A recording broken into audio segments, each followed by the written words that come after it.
तुम्हें क्या बताऊं कि तुम मेरे क्या हो, मेरी जिंदगी का तुम ही आसरा हो। मैं आशा की लड़िया न रह पिरोती, अगर तुम न होते, अगर तुम न होते, हमें और जीने की चाहत ना होती, अगर तुम न होते, अगर तुम न होते। जर तुम्ही जळगाव शहरातील नागरिक असाल तर तुम्ही यांना हमखास ओळखत असाल। या आहेत उज्ज्वला सुनील वर्मा। त्या इंडियन रेड क्रॉस सोसायटीच्या जिल्हा शाखा येथे जनसंपर्क अधिकारी पदावर 2012 पासून कार्यरत असून आजपर्यंत ते हसून खेळून त्या पदाची जबाबदारी पार पाडत आहेत। त्याचसोबत त्या एक उत्कृष्ट गायकही आहेत, तसेच त्यांना शायरी लिहिण्याचाही छंद आहे। त्या रेड क्रॉसच्या अनेक जबाबदाऱ्या पार पाडत असून त्या ज्युनियर आणि यूथ रेड क्रॉसच्या विद्यार्थ्यांनाही मार्गदर्शन करत असतात।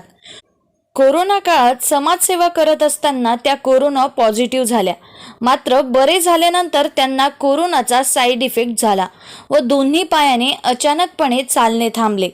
तरीही न हारता त्या आजारांवर त्यांनी यशस्वी मातही केली व आज त्या पूर्णपणे बरे होऊन आपल्या कुटुंबाची व पदाची जबाबदारी पूर्वीप्रमाणे हसत खेळत पार पाडत आहेत।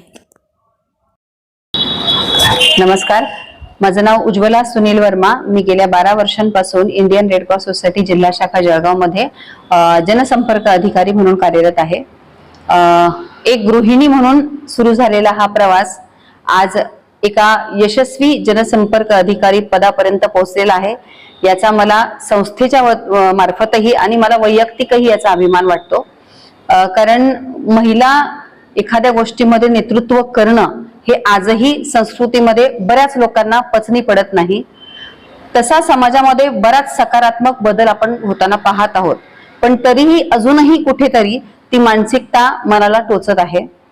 गेल्या 12 वर्षापासून रेड क्रॉस सोसायटीमध्ये काम करत असताना रक्त पेढी यामध्ये सर्वात अगोदर या कामाला सुरुवात झाली। असंख्य लोकांना जीवदान देण्यामध्ये मी माझं मोलाचं योगदान थोडं का होईना पण देऊ शकले, याचं मला खूप आंतरिक समाधान आहे आणि ह्या कामाचा व्याप भविष्यात खूप वाढत गेला। यानंतर आता प्रथमोपचार प्रशिक्षण म्हणून मी येथे कार्यभार सांभाळत आहे, सोबतच बऱ्याच प्रमाणामध्ये प्रशासकीय कार्यभारही मी सांभाळत आहे। ज्युनियर आणि यूथ रेड क्रॉसच्या विद्यार्थ्यांना मार्गदर्शन करण्याचं कामही माझ्या हातून होत आहे आणि हे सगळं काम करत असताना पारिवारिक जबाबदाऱ्याही मी पूर्ण करण्याचा पुरेपूर प्रयत्न करत आहे। परंतु एक सामाजिक जबाबदारी सांभाळत असताना बऱ्याच वेळा काही प्रमाणामध्ये आपल्या परिवाराकडे आपलं दुर्लक्ष होतं, मुलांकडे दुर्लक्ष होतं।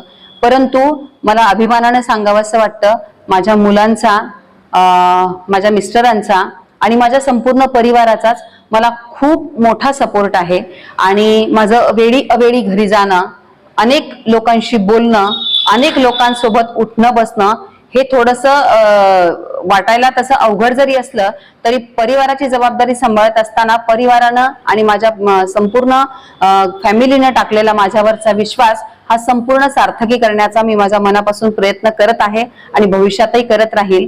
कारण आपण कितीही मोठे झालो तरी परिवाराशिवाय आपण कधीच आपलं कार्य पूर्ण करू शकत नाही आणि हे सत्कार्य करत असताना मला सर्वांचा खूप मोठा सहभाग मिळत आहे, सहकार्य मिळत आहे। सर्वांनी माझ्यावर टाकलेली ही जबाबदारी आहे ती पूर्णपणे पार पाडण्याचा मी प्रयत्न करीत आहे। मागील 4 वर्षांपासून कोविड काळामध्ये जे जे जबाबदारी मला देण्यात आली ती पूर्ण करण्याचा मी प्रयत्न केला, ज्याच्यामध्ये कम्युनिटी किचन असेल, आर्सेनिक अल्बमचे मेडिसिन्स असतील, वॅक्सिनेशन सेंटर असेल, गरजू लोकांना किराणा किट देणं असेल किंवा त्या व्यतिरिक्त प्लाझ्मा डोनेशन असेल, असे अनेक उपक्रम करण्यामध्ये जी जबाबदारी मला सर्वांनी पदाधिकाऱ्यांनी मिळून सोपवली ती माझ्या परीने पूर्ण करण्याचा मी पुरेपूर प्रयत्न केला। भविष्यातही मी तो प्रयत्न करतच राहील। यामध्ये पॉझिटिव्ह आलो, संपूर्ण परिवार कोविडने संक्रमित झाला आणि या जीवघेण्या आजारातून मी आणि माझे मिस्टर अत्यंत विपरीत परिस्थितीत बाहेर पडलो। सगळ्यांची सोबत होती, सगळ्यांची साथ होती, म्हणून या कोविडवर आम्ही मात करू शकलो। परंतु मागील वर्षी याचं एक साईड इफेक्ट म्हणून माझ्या दोन्ही पायांवर त्याचा खूप मोठा परिणाम झाला आणि माझ्या दोन्ही पायांची चालण्याची क्षमता जवळजवळ संपून गेली होती. परंतु अभिमानानं सांगावंसं वाटतं, जेव्हा आपण समाजासाठी आणि गरजू लोकांसाठी काहीतरी करतो त्याचं एक फलित म्हणून त्यांचे खूप मोठे आशीर्वाद आपल्या सोबत असतात आणि अशक्य गोष्टी हे शक्य होऊन जातात. ह्याच भावनेतून माझ्या दोन्ही पायांची सर्जरी करण्यात आली. गेले 8-9 महिने मी व्हीलचेअरवरती सगळी जबाबदारी माझी सांभाळली.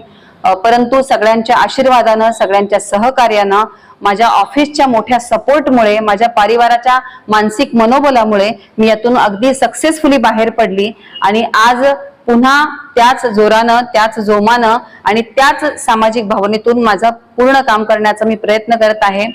माझं सर्वांना नवरात्र उत्सवानिमित्त एकच विनंती आहे की महिलांनी कोणतंही काम करण्यामध्ये मागे पुढे विचार करू नये. आपण जर ते काम योग्य मनानं, योग्य सेवेनं, योग्य अंतःकरणाने जर करत असेल तर तुम्हाला परिवाराची साथ नक्कीच मिळते.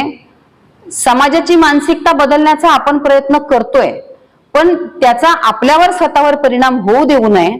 आणि चांगलं काम करण्यासाठी मला असं वाटत नाही की कोणती गोष्ट आडवी येते, कारण जगामध्ये खूप चांगली माणसं आहेत आणि ही चांगली माणसं तुम्हाला वेळोवेळी चांगलं काम करण्यासाठी नेहमी प्रेरित करीत असतात. तेव्हा सगळ्या महिलांना, मुलींना माझी विनंती आहे की तुम्ही पूर्ण जोमानं तुमचं कर्तृत्व, तुमचं नेतृत्व हे समाजाला सिद्ध करून दाखवा आणि यशस्वी आयुष्यामध्ये तुमचं यश हे सगळ्या निगेटिव्ह गोष्टींना तुमच्या समोर झुकायला नक्की भाग पाडेल. सर्वांना नवरात्र उत्सवाच्या खूप खूप शुभेच्छा. थँक्यू.